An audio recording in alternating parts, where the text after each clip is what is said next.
It was a busy day in downtown Sacramento on Sunday as the women's race ended there and the men's race made its start in the Amgen Tour of California, bound for Pasadena in a week's time. All of the start-finish action will be outside of the state capitol.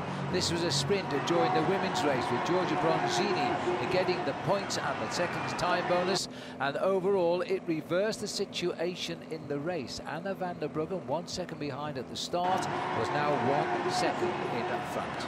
But van der Breggen, the Olympic champion, on the close side, as you can see, coming down towards the finishing line. Again, it was a challenge of the sprinters. Corinne Rivera and the American in the blue, black and white jersey on the left-hand side looked very close to getting the victory.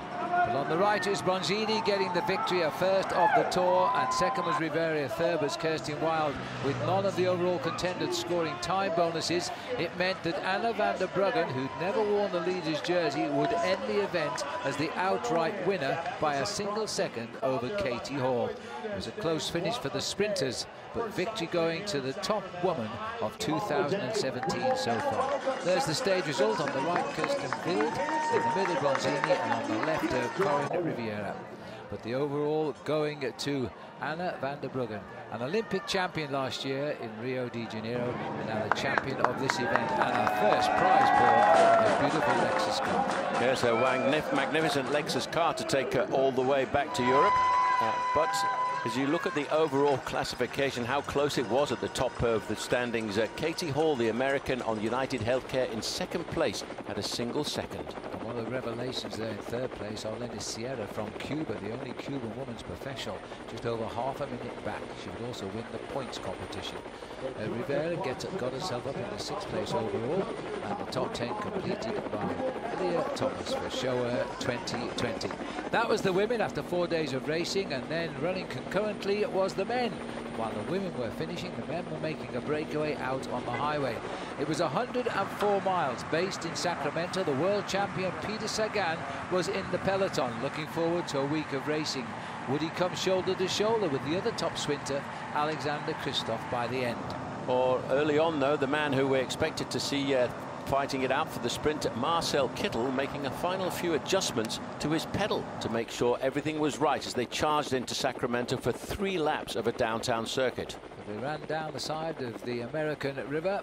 In the distance was Sacramento. By the time they would get there, they would fight out the finish. But before we got there, the breakaway, which had been in the lead since the first mile, was beginning to crack. And it was Ben Wolf of Jelly Belly who made an attack. But they brought him back. 4 riders still ahead, but only just as they came into Sacramento for the first time.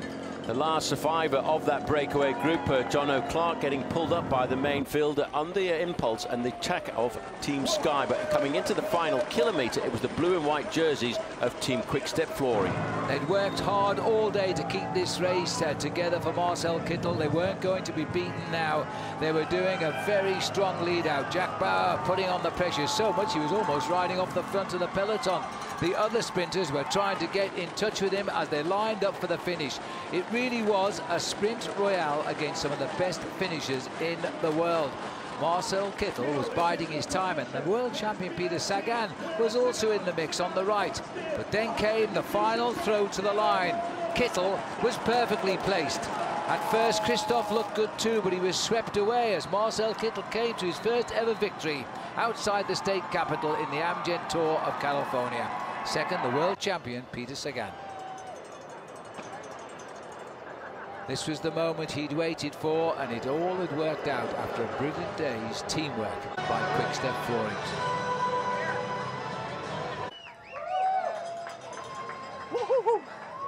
So he'll be pulling on the first leader's yellow jersey when the race continues on tomorrow down to San Jose from Modesto.